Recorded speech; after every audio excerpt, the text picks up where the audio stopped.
All right, gang. We have played the first turn and look away. Um,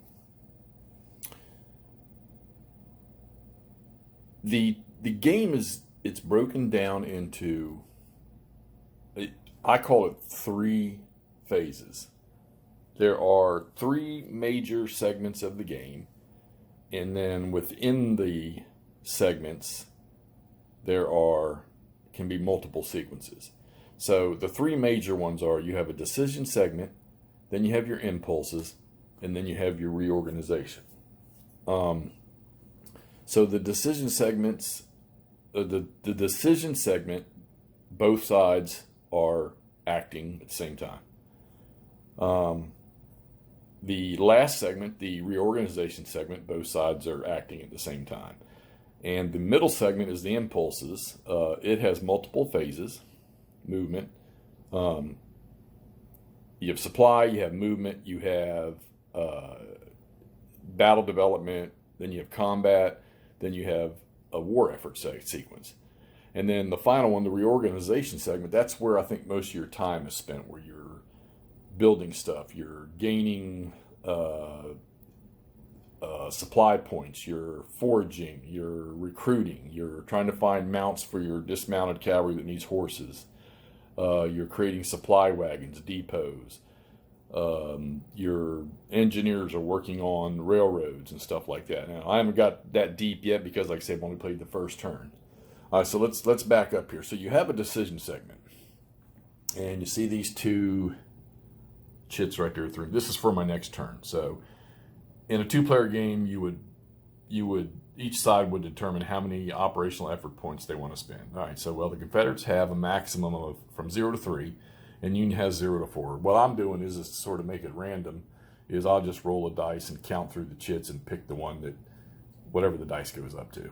So and for the Confederate one, I think I rolled a 4, so I counted the chits out, 1, 2, 3, 4, and grabbed the fourth chit, which turns out to be a bit of 3. And for the Union, I think I rolled like 5 or something like that. However, I had them laid out, it ended up being the chit number 2. So what this means is, and I'll explain to you what happened on this first turn, is the Confederates on this next turn, they have won the initiative, so they'll get to go first. Okay, and they will have to spend immediately 5 war effort points, which is the big one of the markers here. This is how you make things happen, along with your administrative points of your leaders. So the Confederates start the game with 90, and the Union starts with 100. You can see the Union, after that first turn, they're already down to 60-something, or 50, 56. The Confederates, on the first turn, drew chit 0, which was okay for the first turn because everything they had, except for a few sporadic units in the back here, they were at the front. Well, the problem with drawing at 0 is you're not going to do nothing for the whole turn. You're not going to do anything offensively. You're not going to conduct normal movement of troops and stuff like that. So you're not going to go out and attack anything. You can do your reaction movement and things like that, which I'll try to talk about here. So if in the bidding process in the decision segment, which is how you start the game pretty much, or should start the turn, you obviously pick your chit. It's you flip them over on the other side, and it's a question mark so that your opponent can't see what you picked. And then, of course, when you reveal them, that's how you get started. Now, on the first turn, like I say, the Confederates drew a 0, all right? And the Union drew 2. So you have these. Now, this is going to be one of these little rules in here is going to be a translation for me. I've actually got a question into against the odds to try to get an answer on the ruling. So the Union drew a 2, which was half of their operational efforts. Because like I said, they have 4. They can go up to 4. If it is less than half, okay, so if one team draws a 0 and the other team draws a chit for less than half of their operational points, there are literally going to be 2 impulses. There will be there will be the impulse where the person that drew the chit of less than half, like in this case here at last turn, the Union drew 2, where they will conduct operations using 2 effort points, 2 operational effort points. And where that applies is on your initiative movement chart, each table is according to the chit that you drew. And then they will get a repeat sequence, because the Confederates aren't going to do anything because they drew a 0, where they have to spend the remaining portion of their bid or of their available operational points. So they have 4 total, they use 2, and then they would turn around and execute another phase where they use 2 more. All right?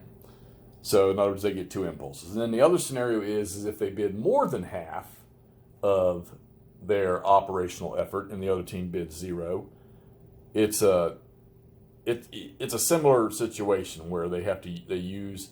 So let's say that the Union bid, or the Confederates bid 0 and the Union bid 3. Okay, well, 3 is more than half of what they have allotted, which is 4. So in that environment, what happens is they conduct their first impulse, no matter what not using their bid of 3, but because the 3 was more than half of what they're allotted, they automatically conduct operational efforts using half of what their allotted operational points is. So since they're 4, even though they bid a 3, they will use 2 operational effort points. And then, of course, they get another phase immediately afterwards, another impulse where they use their remaining points. All right, so the question I asked against the odds was because they didn't explain what happens if one side bids 1 and the other side bids 3. That seems pretty simple.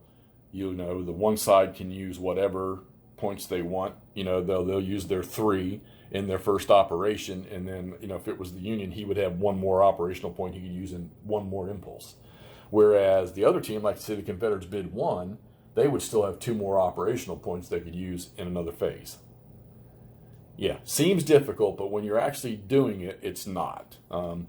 I think an easier way maybe to do this is, the reason to me why you would draw 0 is because your activity points are down, your war effort points are down, and you just don't, you're in a position where you really don't need to do anything. You're just waiting on somebody to attack you. You may not have to do anything, because just because you don't use any war effort points, or you bid 0 operational points, doesn't mean you're not going to be able to have any effect on the turn. Because like I say, if you're in a defensive posture, you may not need to move anyhow. And none of that affects anything in the reorganization segment, the final segment of the turn. A simpler way to do this might be just don't use the 0 chit. Just, if you're going to play by yourself, I would say just eliminate the 0 chit, although it does make it kind of interesting. And maybe do a random dice roll to figure out what chit each side's going to use that turn and play from there, and then just use that number towards your impulses. And you can decide, hey, if I laid down 3, I know that on the first turn I'm going to use 3 operational points, which, like I say, will affect on the charts on how much movement you get. All right, so that's the difficulty of the first segment. And then you go right into the impulses. The impulses are made up of, like I say, first supply, movement, which in movement you'll do your declaring attacks, which I'll explain. And then you get your battle development sequence, which is where the defender gets to do reaction movement if he has any, okay? Then you execute your combat, and then the impulse is over, and you do your war effort points sequence, which war effort points is at the end of an impulse, every active leader you have in play, not in the leader pool, you got to burn 1 war effort point for every leader that is active, which is another question I have put into A2 because I want to say I read it, but I can't remember where I read it, or I didn't read it completely. It's not in there. Is how do you voluntarily make a leader inactive? I would assume you could probably just during the movement or administration phase, you say, okay, well, I'm not going to have to use him, so let's make his force inactive, so you're not wasting that 1 point. All right, so let's go back to the impulses. Okay, so your first supply. So before you do anything, you got to check supply before you can do anything with any units. And supply is an interesting system. I think it's a very good system in this game. So you've got from a unit to a supply source is 14 movement points. Okay, so the supply sources are, where these rail lines are going off the map. All right, Chattanooga's right there. And, down here, the Confederates have these rail lines going off down here below Atlanta. But those are your sources. But your supply, you can link. You can do supply links. So you can have a depot, that's a depot, in a town or a major city, okay? And the units can trace 14 movement points in a link to that depot, and then it's unlimited rail hexes to the supply source. So these guys moving into to attack, what is that? Dalton. Right up to the edge of Dalton it's 14 because it's usually just one movement point along these rail lines for checking supply. Now you can also do a link.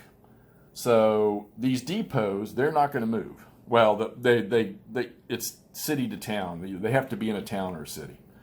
So what you do is you build wagons, and you move the wagons up, and you do a link for your supply, and it's 8 movement points to a wagon. All right, and you can multiple link wagons all the way back to your depot. So you're going to be building, and you'll see I've got supply wagons that were built already at the end in the reorganization segment, and the Confederates have built one too, because this guy here, he had to roll for strategic attrition because he is out of communications, which is that 14 movement points to the depot that's underneath him, and Atlanta is too far away. So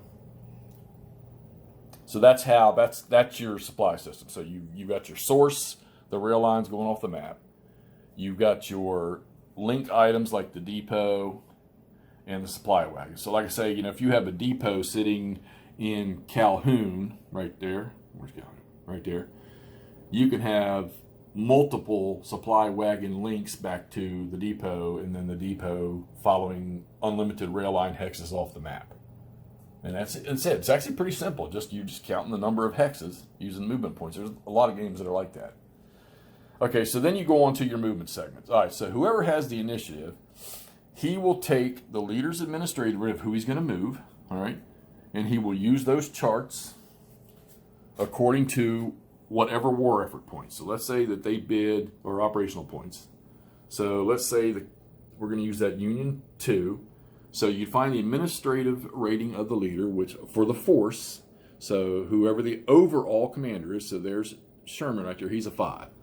So on the table for 2 operational effort points, you would go find that 5, you'd roll the dice, and then the first number on there is how many movement points the Union side gets, and the second number is how many movement points the Confederate side gets. So it seems like a little misbalanced there, but hey, this is southern land down here, well, for the time being. And then you would start to move, and you do that with each of the forces you're going to move by whoever the overall leader is, and your most senior leader will be the one that you're using, okay? And like I say, Sherman's got 2 corps stacked underneath him, but they're subordinate to him. And right there, that guy, he's got like 2, and actually he's a larger force than Sherman's is. Okay, so then you would conduct your movement. Now, a force that moves, if while moving he becomes adjacent to an enemy unit while he is moving, he must declare an attack. So he's got to stop and declare an attack. And I got to get clarification on that because, if a unit is sitting adjacent to an enemy unit, he doesn't necessarily have to declare an attack. That's how I'm translating this. All right, so anyhow, on this last turn, Sherman moved down here, and I've already had 2 battles right here at was that Tangel Hill? Can't read. I don't have my glasses on.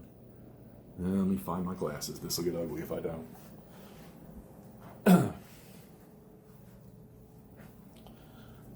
So, Tunnel Hill. I'm sorry. God, I should know that. All right, so I've actually had 2 battles right in that area. Now, the first time they fought in there, they drove. There was a detachment sitting in Tunnel Hill. Detachments for the Confederates. You see right there is like a 1 strength. But when the attack started, so you move in there, you do a declare attack, and you declare attack by rolling against one of their ratings. And if you're successful, then it's called maintaining or sustaining the attack until the end of the movement sequence. All right, so he moved in there. He rolled declared attack on a detachment. And actually, there was actually 2 battles there. This is the second one. This is after the second one. And then this unit moved down. And then that was all the forces. Now on the second impulse for the Union, Sherman actually picked up another force on his way down here before they moved into the attack. So I mean, you can see you see Sherman on there and you see that other leader, but you figure here's the chart. Sherman's got, I think he's 12, and he's got, I think, force number 9 and force number 1 in his stack. So he's got quite a bit. And then the other guy, he has force number 6, and then he's got his own stuff in there, which I think he's number 3. Yeah. But he what he did was he moved. He had a division in there. I gave him a leader and detached him and put him in force number 6.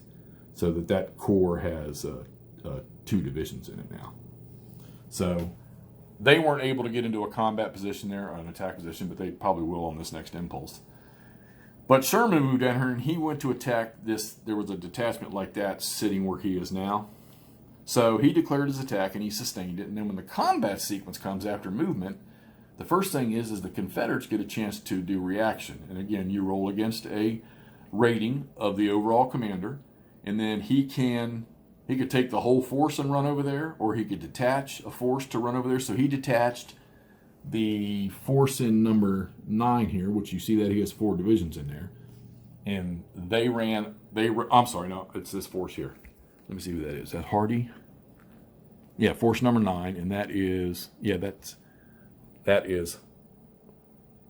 Hardee. Or sorry, so that's Hardee. All right, so Hardee ran over there to do the fight. So Hardee runs over there, and he joins that little detachment that was in that hex where Sherman is, and now you have a much larger force. Well, there's no odds ratio. You don't do a 2-to-1, 3-to-4. So it's the total strengths. Then you have modifiers, which is quite a lot of modifiers. And then each one rolls on what they call the FERT chart. All right, the fire exchange results table.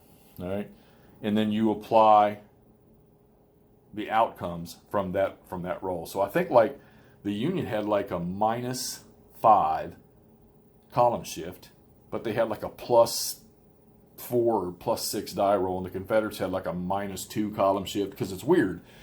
Whatever terrain each force is in, so the attacker, we're used to playing games where the attacker attacking a unit that's in the woods, the defending unit might get a bonus. Well, that applies in this game too, and they're cumulative.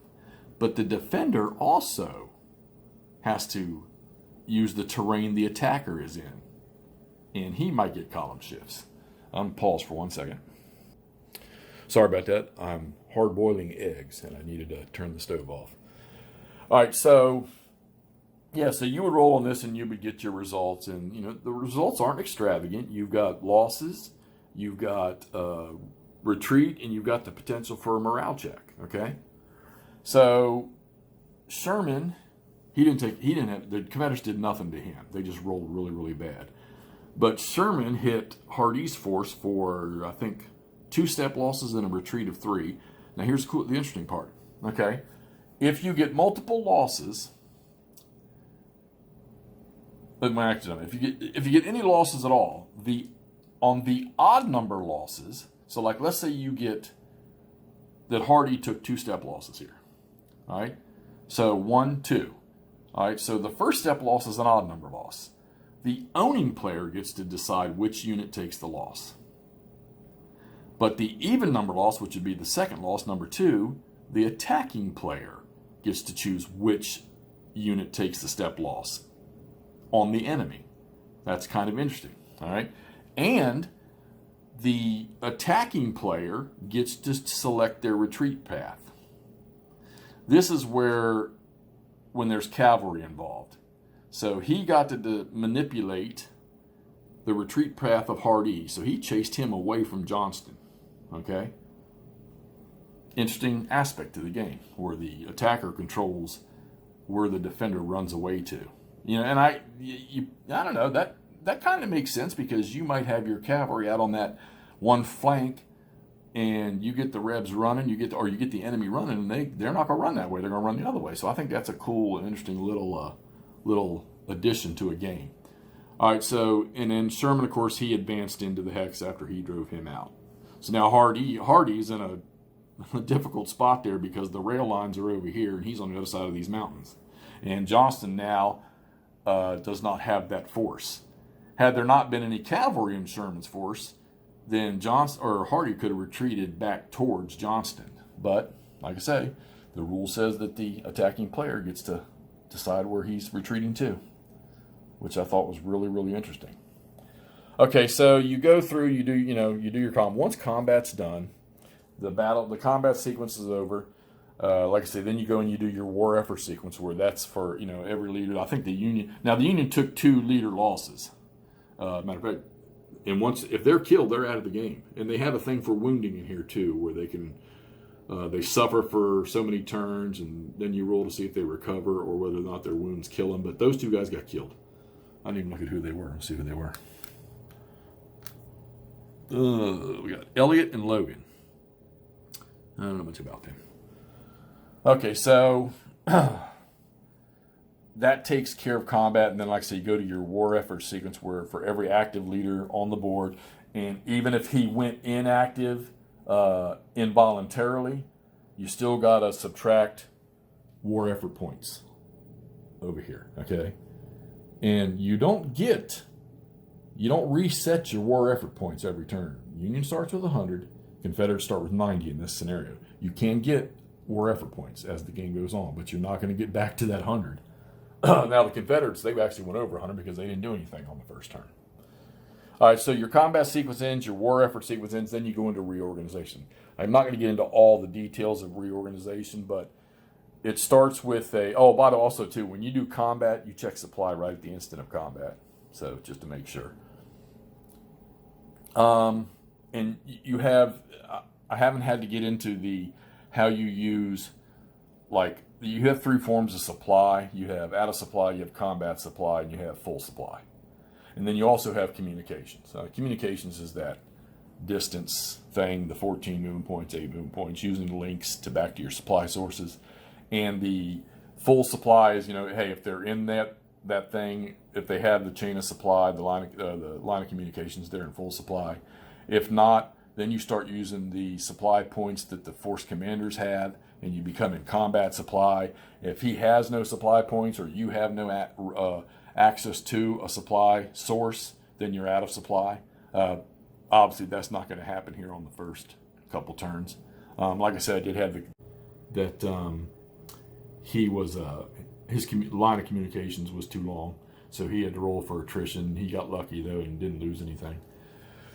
Okay, so then you go into the reorganization segment, and you first thing you do is you do a supply check sequence again. Okay, and that's where that guy got hit with that. And then you go into the administration sequence, and there's a lot of steps, and I'm not going to go through each one of these. But in that administration sequence, like I said, that's where you spend war effort points to build new units. Like I say, we built some wagons. We built the supply wagons because they're going to need them to use this, especially the Union, to extend those supply links. And if you spend, depending on how many war effort points you spend, up to 4 is the strength of the supply wagon. It's supply level. So the Union spent 4 on both of theirs, and the Confederates spent 3 on theirs. Okay, as they're falling back, if that the case be, their supply line is going to be less and less and less in length. Reinforcements, they'll get placed on this turn, and they won't be able to come in until after the end of the following turn. Okay, that was kind of odd, the reinforcement rule, but it's okay, no biggie. We'll work with that one, and I'll explain once they do come in. I'll explain that the next time.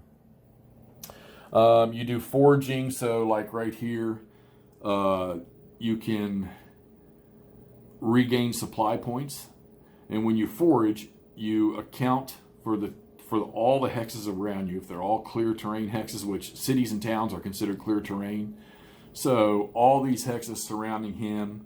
If there's a major river blocking it, you can't use that hex, or if the enemy is in there, you can't use that hex. You have what's called shared. It's a contested zone. So he had all 6 hexes around him plus his 1, so he rolls on a chart for foraging, which is on this table right here. You compare that surrounding hexes, then the die roll, and of course he had all 7 hexes, so he rolled, I think he rolled a 2. So he got 3 supply points added to his force, and he's got that thing that says own on it right there, which you see on here. So you put that on top of the force now. You put that with the force, and if for some reason he needs to use that supply, or he doesn't have an access to a supply, well, he's got his own right there. And also what that allows you to do is during the war efforts sequence after combat, he can use that up and not have to burn one of his war efforts points because there's an active leader at the end of the turn. All right? So that can save you from burning war effort points. Okay, they also during that you can do some recruiting. So, and I need to ask against the odds about that too, because that seemed a little too easy. You do recruiting just like forging, and then they tell you to roll a die, but then they don't tell you how to use the die roll, which is, and there's no table for it. It says you do it like forging. So I did the same process as forging, all 7 hexes, and I went down here, and you can only get 1 step in a force. So I just used the word own there if he was successful. Or I used, if there was a number strength there, like so from 1 through 5, if he rolled a 1 through 5, then the force got a step. And you can do it for each force in there. And if you have forces adjacent to each other, they can both count the same, if they're touching, if they're sharing hexes that are both within their zone of controls, they can still count all 6 hexes around them, even though the other force used that hex already. So that's one of those deals where if the Confederates had a unit right here, or no, he'd have to be in a town. Yeah, so that's a bad example. Yeah, you got to be in a city or a town in order to do recruiting. Similar situation for mounts. There's a dice roll. This guy failed. Where I got some, I think it was over here. I think these guys, yeah, he's got a bunch of units that need remounts, and it's just you roll a dice against a rating. If you roll a certain number, they get their remounts, and it's not like you build step by step back into it. The whole unit gets fully remounted. That's the way that works. It's another subtle rule that's added to account for the fact that the resources at the end of towards the end of the war weren't as massive as maybe they were earlier in the war. But don't let the reorganization phase throw you for a loop. It's a little complicated. Just trying to translate how you do something, because like I said, it looks like they've left a couple things out. I went and pulled the errata offline, but that doesn't cover any of the stuff that I'm asking about here. And outside of that is the sequence of a game. So my turn ended, and I'm getting ready to start the next turn. Like I said, here's the bids for the next turn, 3 and 2. All your bookkeeping is done right here. And I do like the combat system. I thought when I first saw, oh my God, he's got like a 5-column shift to the left. I thought he's not going to do nothing. Well, I was wrong. He did cause some damage because you get all these die roll modifier pluses. I haven't been able to bring any of the Confederate guns to bear. Of course, they don't really have a whole lot. They're okay for their supply status. Not quite as good as the Union, but it's not bad. I did do some recruiting. Got some steps replaced, but the Confederates, they don't have any of these 10s, 9s, and 12s, and 16s the Union do. They have 7s, 5s, 3s. So it's a little more work for them to bring something into the fight. Haven't had to brevet any leaders yet. I did have to replace those 2 leaders. Now, if it's your last impulse and there's no more impulses and a leader gets killed, you don't have to burn points to appoint a leader. You can wait until the reorganization phase, because there's not going to be any more activity. So there's no reason to rush a leader in there. You don't need one right away. You just wait, and then during reorganization, you go over to your leader pool, and there's rules governing it. But this one here, I could pretty much choose. So I took a division leader and a brigade leader, one of those 1-stars and one of those 2-stars, and put them in there on the units. Or yeah, I did. So I put a 1-star here. Now remember now, the number of stars you got is the number of units you can control underneath plus 1. So that 1-star, he can do 2 divisions, okay? Confederates, it would be same thing, but the Confederate units are in brigades. So 4 brigades makes up a division in the Confederacy. Keep that in mind too, because I almost threw myself for a loop. I got 2 leaders over there with 5 units under them. Like, well, they can't do that. And then I remember, wait, those are brigades. All right, Union, they're all in divisions, okay? So I replaced him, and I think there was another leader up here. Maybe it was down here. Yeah. Okay, it was a 3-4-3. Replaced him, and it didn't cost anything to do that because it was during the reorganization segment. If you got to do it in the middle of the movement or combat sequence because there's more impulses left, so the Union will have another impulse, you got to spend points to replace that leader on the spot, and you have to do it. You don't have any choice. All right, so victory points. And this game is all victory points, all right, by step losses pretty much, or taking things. I think that's the one thing lacking in this game is the victory stuff. And I'm going to look at it a little bit more and maybe send another email to ATO to get some clarifications on this. The Union has 3, and the Confederates have 1. And those are literally just step losses. Morale's the other thing in here. You can sacrifice morale. You can gain morale. So far, the Union officers are the only ones that are gaining morale. And that does have an effect on their performance, okay? So reorganization, once you change to the next game turn, all your leaders' administrative points from their ratings on their counters, they get reset. You can add supply. Like I say, we showed you that with the foraging stuff. You can add supply points. Plus, you get your cities, Atlanta and Chattanooga for the Union. They provide 2 war effort points every turn. So, I know it's not massive, but the Union picked up 2 more. Plus, with their, they couldn't roll for these guys here. They couldn't forage because they weren't in a town or a city. So they didn't pick up any points for them, but the Confederates did. Let's see what else here. Guns. And then reorganization segment, you can rebuild guns, but the guns got to be back here in these cities, and there has to be a leader there that the gun can go to. I didn't have to do that, so if I ever have to do it, which I probably won't during this game because it's only 4 turns, but I imagine playing the campaign game, you would have to do it. And I think that just simulates they were built somewhere and you're bringing them in. Because anything that comes into the game pretty much comes in through one of these things. So, and that pretty much wraps it up. And I got to just glancing at the rule book here, and I noticed that the rule book is actually laid out the way you play a turn from start to finish. It's just kind of a little daunting to look at, and I think with all the additions of all these smaller rules to make the game a little more realistic, it can be a little intimidating to look at. But I played 1 turn, and I like it.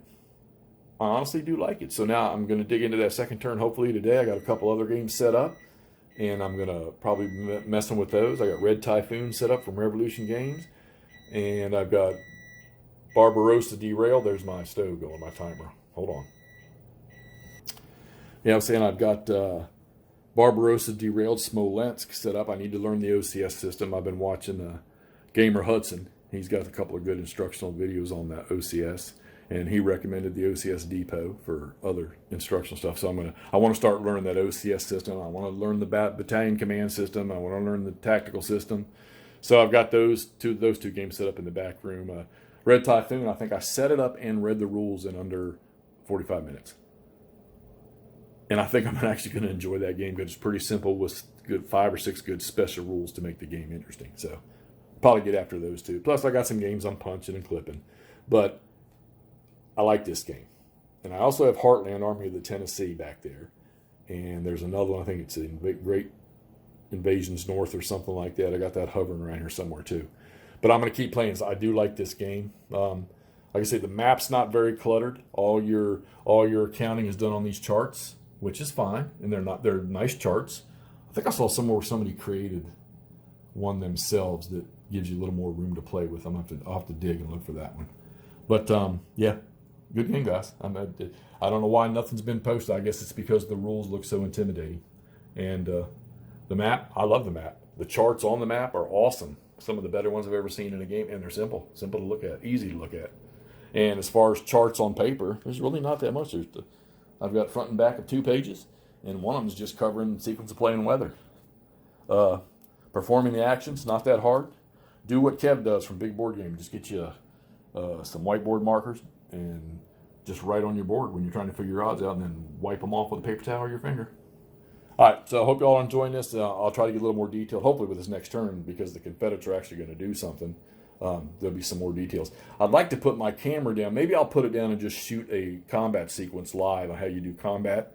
Maybe if I can remember to do that, maybe that's what I'll do, and I'll try to get that posted so you can see that. Okay?